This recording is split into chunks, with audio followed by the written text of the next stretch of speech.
Assalamualaikum warahmatullahi wabarakatuh. Waalaikumsalam warahmatullahi wabarakatuh. Jamaah.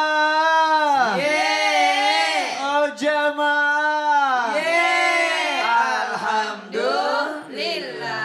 Alhamdulillahirabbil alamin. Allahumma sholli ala sayyidina Muhammad wa ala ali sayyidina Muhammad. Alhamdulillah jamaah, kita ketemu lagi di Islam itu indah. Boleh tepuk tangannya dong dengan semangat. Masya Allah, tabarakallah, senang banget. Senang banget ketemu lagi sama guru-guru kita yang Masya Allah sangat kita cintai karena Allah. Dan juga aku senang ketemu sama calon-calon penghuni surga. Amin. Udah sholat subuh. Para istri kesini datang izin sama suami. Suka ngedoain suaminya. Biasanya kalau doain suaminya doain apa?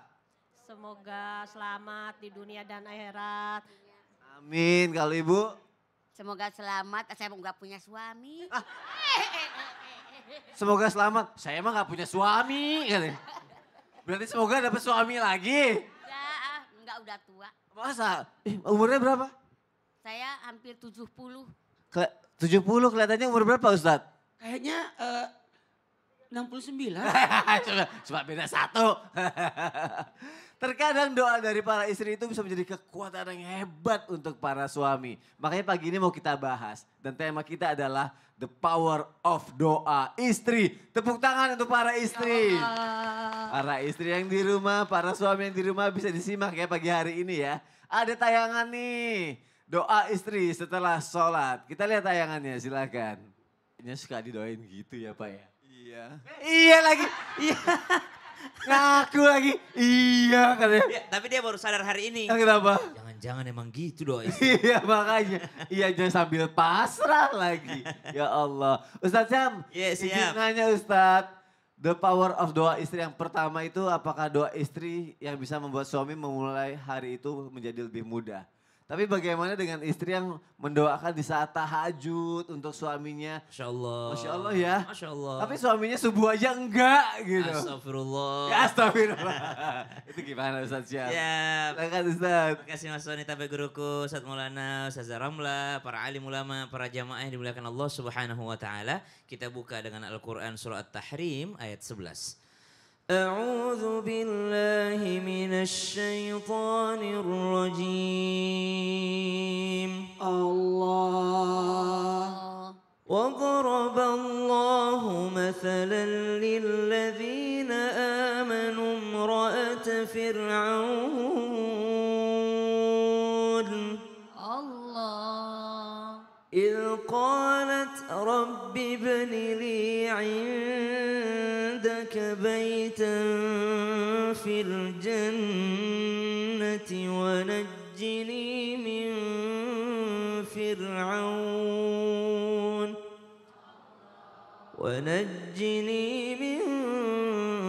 فرعون وعمله ونجني من القوم الظالمين.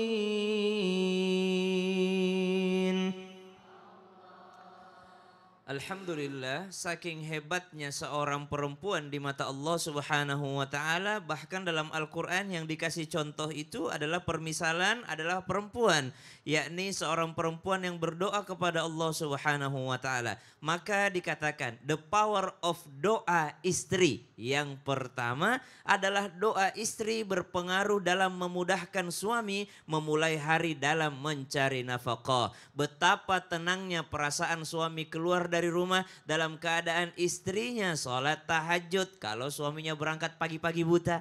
Betapa tenangnya perasaan suami keluar rumah jikalau dia meninggalkan istri yang sedang sholat duha. Kalau keluar suaminya agak siangan dikit kan duha dulu tuh istrinya, subhanallah. Maka ini adalah the power of doa istri. Suami keluar rumah melangkah dengan tenangnya.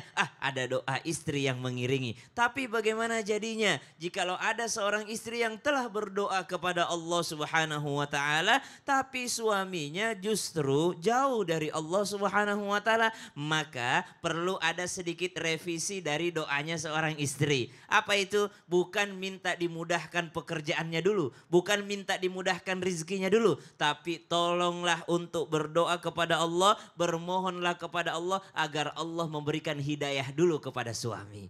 Begitu yang dilakukan daripada orang-orang soleh ataupun orang-orang solehah. Ketika berdoa kepada Allah, tiada yang lebih penting dan utama yang dia minta adalah meminta hidayah kepada Allah. Ibu udah pernah mintain hidayah kepada suami belum? Biasanya kan kalau kita doa banyak kan minta dunia tuh. Ya Allah lancarkan rizkinya. Ya Allah mudahkan pekerjaannya. Ya Allah sehatkan badannya. Kenapa tidak minta? Ya Allah kasih dia hidayah supaya bisa sholat berjamaah ke masjid. Ya Allah kasih dia hidayah supaya banyak rizkinya. Supaya bisa berzakat bersedekah. Nah kalau dikatakan apakah berpengaruh doa istri selama suaminya masih hidup? Tolong mintakan hidayah kepada Allah. Mintakan hidayah. Mintakan Ya. hidayah selama masih hidup dia. Karena manusia itu masih bisa berubah selama dia masih ada nyawanya. Biar suaminya lebih tenang nanti juga ya Ustaz. Ya. Mm-mm. Terima kasih Ustaz Syam. Sama-sama, Mas Tepuk Sony. tangannya dong. Tuh buat para istri yang doain istrinya, doain suaminya pas tahajud. Tapi suaminya nggak bangun pas sholat subuh. Mungkin selain minta hidayah, minta rezekinya mengalir deras ya. Abis itu siram pakai air. Abis itu bilang, tuh Pak doa kita dikabulin. Tuh, biar bangun sholat subuhnya ya. Baik, kita lanjutkan lagi jamaah. Yeay. The power of doa istri. Waduh ini Masya Allah luar biasa banget ya Ustazah Romlah ya. Sebagai seorang istri Ustazah Romlah. Iya, saya istri dan Iya betul. Katanya ada doa yang mampu memberi suami jalan keluar dari kebuntuan. Ada istri yang mendoakan seperti itu. ada dong. Tapi jelas. ada juga yang sudah mendoakan seperti itu ya suaminya jadi tetap aja malas kerja. Terus Berarti doanya nggak nyampe kah? Atau bagaimana Ustazah Romlah? Oke. Mohon penjelasannya Sama silakan belajar Ustazah. sekarang, Masya Allah. Terima kasih Mas Ustadz Maulana Ustadz Syam. Masya Allah. Bismillahirrahmanirrahim. Assalamualaikum warahmatullahi wabarakatuh. Waalaikumsalam Assalamualaikum warahmatullahi wabarakatuh. Allahumma bika asbahna wa bika amsayna wa bika nahya wa bika namut wa ilaika nusyur. Masya Allah, tabarakallah. Alhamdulillah. Jamaah yang hadir di studio dan juga jamaah yang menonton di rumah. Kita pada pagi ini belajar tentang Masya Allah tentang the power of doa istri. Tahu artinya? Oh Masya Allah, kekuatan doa seorang istri khusus untuk suami. Nah, tadi kita sudah belajar dari Ustadz Syam bahwa yang namanya kekuatan istri doanya itu luar biasa. Nah, yang kedua, doa untuk seorang suami dari istri adalah apa? Bisa memberi jalan keluar dari setiap kebuntuan, dari setiap masalah, dari setiap problematika yang dialami oleh suami di dalam pekerjaannya, di dalam aktivitasnya. Kita belajar dari Ibunda Sayyidatuna Khadijatul Kubra. Ketika Rasulullah SAW baru selesai menerima wahyu yang pertama, didatangi malaikat Jibril, datang ke rumah dalam keadaan keringat, dalam keadaan mukanya pucat pasih, dalam keadaan ketakutan. Dan beliau mengatakan kepada istrinya, wahai ya Barid, wahai Khadijah, zammiluni, zammiluni, tolong selimuti aku, selimuti aku, selimuti aku. Coba kalau ibu-ibu pulang, suami pulang, berapa hari nggak pulang, pas pulang dalam keadaan ketakutan, keringetan, nggak berada berita apa-apa, kira-kira tanggapan ibu bagaimana? Bapak kemana aja sih Pak? Bapak ngapain aja sih Pak? Masya Allah. Tapi apa yang dilakukan oleh Ibunda Khadijah? Dia memberikan ketenangan kepada Rasulullah. Dia peluk Rasulullah sambil menyelimuti. Dan dia peluk Rasulullah dengan eratnya sambil memberikan ketenangan. Tenang wahai suamiku. Allah tidak akan pernah memberikan kesulitan kepadamu karena engkau selalu memberikan kemudahan. Allah tidak akan bisa menyusahkan kamu karena engkau selalu memberikan, mohon maaf, keringanan, membantu orang lain. Tenang wahai suamiku. Ketika sudah tenang, baru Khadijah bertanya, ada apa suamiku? Dari sini kita belajar, ibu, ketika suami datang ke rumah, lalu mohon maaf, pusing kepalanya, punya masalah di rumah, maka jangan langsung mengintegrasi. Jangan langsung kita bertanya, kenapa suami, kenapa begitu? Bapak sih. Tetapi apa? Memberikan ketenangan dulu, baru suaminya dengan tenang menceritakan masalahnya. Lalu sama-sama kita mencari solusi terhadap masalah yang dihadapi oleh suami. Inilah doa seorang istri yang memberikan kekuatan terhadap apapun yang dialami oleh suami. Masya Allah. Begitu nggak Mas Soni? Iya, biar bagaimanapun sekuat apapun laki-laki butuh dipeluk dan diperhatikan ya. Betul, Masya Allah. Karena suami itu pasti masih butuh perhatian apalagi dari istri tercinta. Iya dong, tepuk tangannya dong untuk Ustazah Romla, Masya Allah. Mudah-mudahan kita begitu semua ya Bu ya. Amin. Kita ya mulai Rabbal hari Alamin. ini ya. Amin, terima kasih Ustazah boleh duduk Ya, ya. lega ya. Lega kenapa? Alhamdulillah ternyata nggak usah jauh-jauh cari doa. Ternyata istri di rumah bisa jadi doa buat suami. Ih, Masya Allah, apalagi tadi udah disebutin tuh. Ada dua tuh. Iya, Yang pertama tadi. pertama itu kan memberi kemudahan suami memulai hari ya. Makanya suami kalau mau berangkat kerja izin dulu sama istri supaya didoain sama istri. Iya, yang kedua memberi jalan keluar dari masalah suami.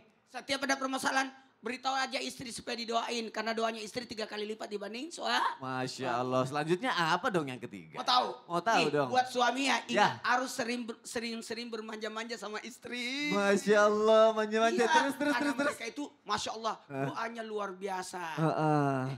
Saya mau kasih tahu nih. Apa? Saya kasih pantun ya. Bahwa paku dipukul batu. Cakep. Dicampur jamu di atas tungku. Cakep. Cintaku cukuplah satu. Untuk kamu sepanjang waktu. Siapa tuh Ustaz? Buat yang belum punya suami.